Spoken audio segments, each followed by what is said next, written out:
So this video is how to set a pre-hung door in an existing rough opening on an old house. So the first thing is to dry fit the door, which we've already done. The second thing is to check the door for square. So I'm going to go ahead and check it. It doesn't matter where you choose, just choose the exact same spot on each side. So I'm going to choose the middle of the door pan there, the door threshold. So I've got 88 and 5/8 up under there. These numbers should be exact if it's perfectly square. And then this is 88 and, well, 3/8. So it's about a quarter off side to side. So that means, to explain that, what that means is that this side is shorter and that side's longer. So if I push this door that way, the bottom that way or the top that way, then that's going to make this one longer and that one short. So I'm going to try to shift them so that they're both 88 and 1/2. I'm going to try to shave an eighth off each one. So basically the first thing that I'm going to do is try to move the bottom that way.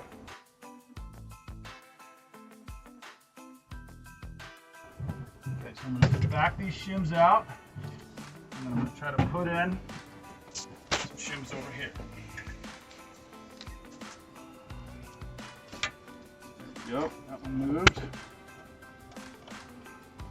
So that might have been enough. Let's check it again. Now it looks like 88 and a half. 88 and a half. So again, if you watched the previous video, we are not using the plumb and level method with this door because the whole wall is slightly out of skew. And so we're going to square the door to itself. So the next step is to set the 4 corner shims. So I'm going to take these ones.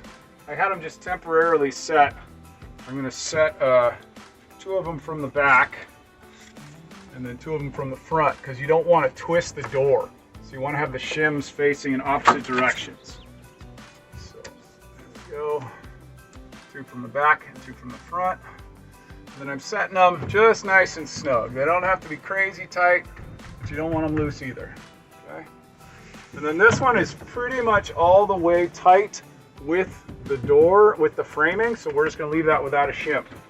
Nice set. 1 from each direction, pulling the back one forward, pushing the front one back. Those ones are set. And then this one over here, we got to keep this, since this was our most important spot, we got to keep this one where it is. I'm going to go ahead and go around the other side and slide this in from the back.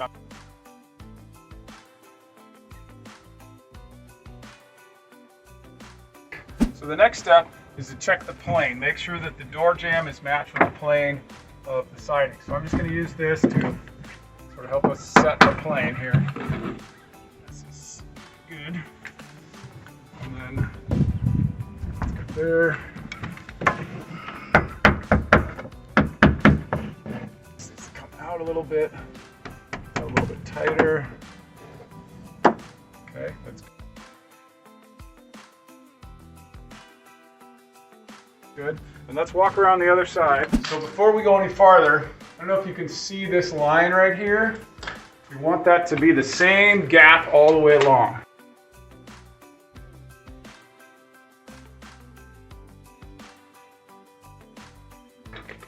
So the gap is about 3/16. It should be 3/16 on each side. Okay. So I usually step back and take a look at it, and it's a little bit fatter over here.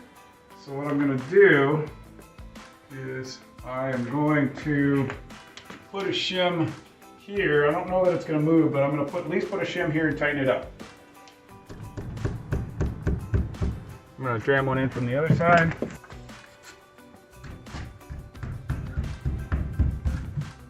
So the next thing is to check the reveal around the door. You want to make sure that this gap is the same all the way around. Okay, so in this case it looks pretty good. There's slight variation, but in an old house, and since the whole house is kind of going like this, a little bit of variation is okay. As long as our holes are lining up and our reveals are good, then we're fine. The other thing to check when I close the door, you want to make sure that this right here it's proud just a little bit all the way up. If the door's not installed right, it'll be twisted, like the top half will stick out or the bottom half will stick out.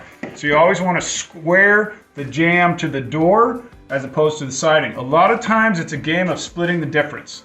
So if it's kicked out on the bottom, let's say this part was kicked out, then you're gonna have to bring this back, and then maybe you're gonna have to adjust your siding a little bit or your trim a little bit. So the next step is setting the screws. So I like to use these long GRK trim screws with a small head. And then what I do is I set the screw right above and on the top right below the shims just to lock the door in place. And the reason I set screws rather than nail these off is that I can do final adjustments. I can move them in and out if I need to. So let's do that. So again, I'm not setting it through the shim, just right above the shim. And that pushed it out, so I'm going to suck it in. So just be really careful not to suck it in too much, but not to push it out either. Just going to set it right in the middle here. We've already made sure that this plane is good here. This top screw.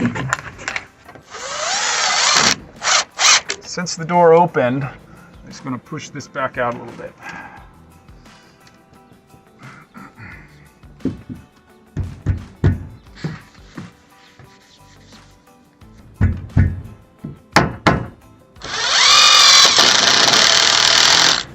Okay, that didn't move at all. That was good.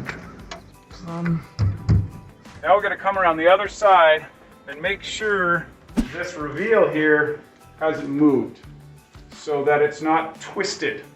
So if it's twisted, the door's not going to close right. So it's not twisted now. It was twisted before. We did some adjustments on it. We banged this in and pulled that one back out. And so now we can set the screws on the outside.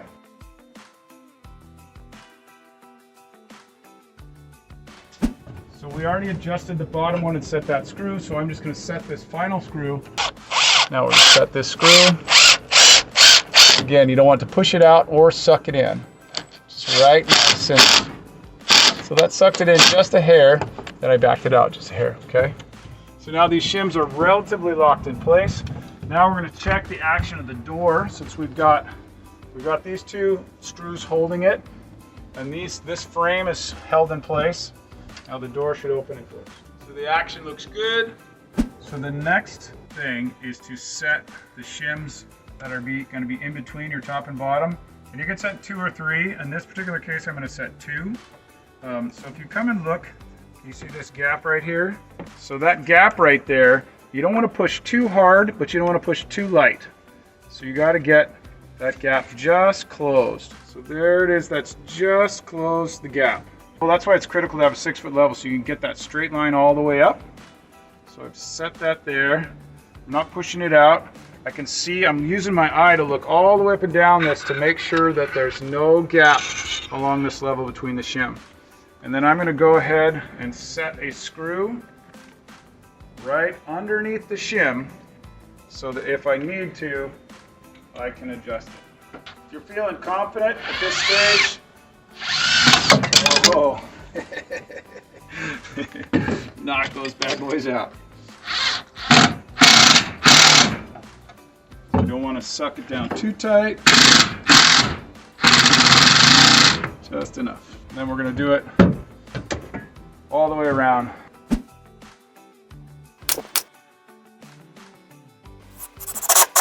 So sometimes when you try to set a shim, this will be bowed out too much.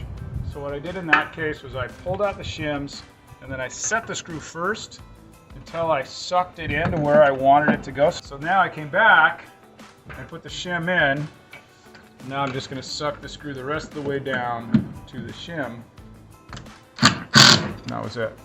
So again, the idea is if this is bowing out and you're getting a big rock, then you suck it in with the screw first and then put the shim in second. That's why it's great using this screw and shim technique, because you can adjust it.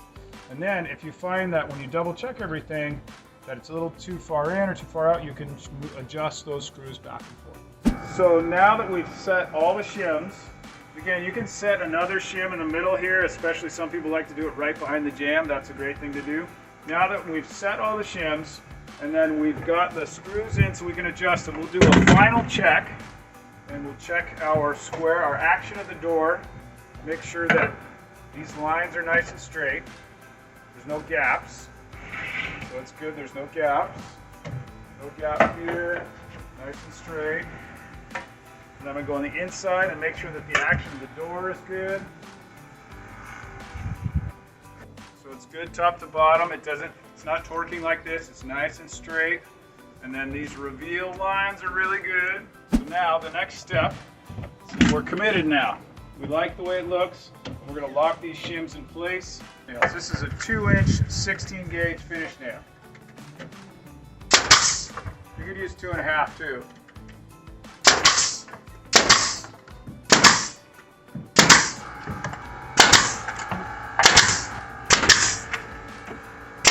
So the next step is just the final cleanup of the shims. So there's two methods. If you've got just a blade, you score it and then snap it off. Sometimes it snaps off real clean.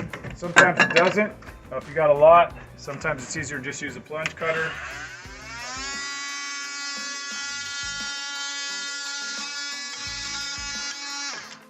So another thing to check when you're setting your door is how the action is going to work on the handles. I've already installed these handles so you can see that, well, now they work, but actually before they didn't work. And so if you look here, I've made a tick, and that tick tells me, where the center point is of the holes on the door and where the center point is on the jamb. And you can also see that it's actually a hair low, but there's play in there, so that'll still work. So before it was a little bit lower, and I did some adjustments, and now it's working just right. So the point is when you're setting this, all of the shims and setting the door right, make this line, and then before you lock your shims in place, just make sure that that line is almost to the center. It can be a little bit off because you got a little bit of play, but you want it almost perfectly lined up. So a really important thing to keep in mind when you're installing a door is that it's not going to be perfect. You're gonna make mistakes. Doors have so many planes that you're working with and so many things that happen at the same time and affecting other things that you have to just kind of slow down and check everything that's going to affect the way your door works every time you make an adjustment. So for example, if I push this side in more or push the bottom in that way, whichever way I move it, I need to stop and then I need to go and check everything else. So that means I need to check my plumb this way, I need to check my level this way, and I need to check that these two planes are the same that they were before, and then come on inside. You just need to double and triple check, again, the gaps around here, and then the action of the knobs. And then also the plane this way, so in case the door isn't cantilevering one way or the other. So the bottom line is check everything every time you make an adjustment. Just walk in and out of the door. Check this plane, check the door action. If you do that and you go slow, then you'll have a much better install in the end. Basically, where people get screwed up when they install doors is just try to follow a formula and blast your way through it. It doesn't ever work that way. Just go slow and you'll get there. So a sustainability tip for installing doors. Most people don't realize that when you're insulating a house or when you're trying to make a house retain heat, that you lose most of your heat, especially in older houses, by little gaps in the siding, little gaps in the doors, rather than R value. People are really focused on oh, I got a ton of insulation. Actually, a lot of times what's more important than the insulation is how your house seals. So in this case, in the doors, one of the most important thing to focus on is this door shutting and its seal. So let's walk outside, let's see how we did, and we'll look at the door jamb. We'll see how that seal, how much it compresses. So you can actually see that it doesn't compress that much. So if I wanted to make this a little bit more energy sealed, I would suck this thing in more and use the latch on the back there to make it even tighter. So that's your sustainability of the tip of the day, is pull this latch in. So you're going to try to set these in farther so that you suck in this gasket more to reduce the airflow. Thanks for watching. I hope you got value out of that. Please subscribe, hit the notification button, comment below if you have any questions. In the next video, we'll do the flashing and trim.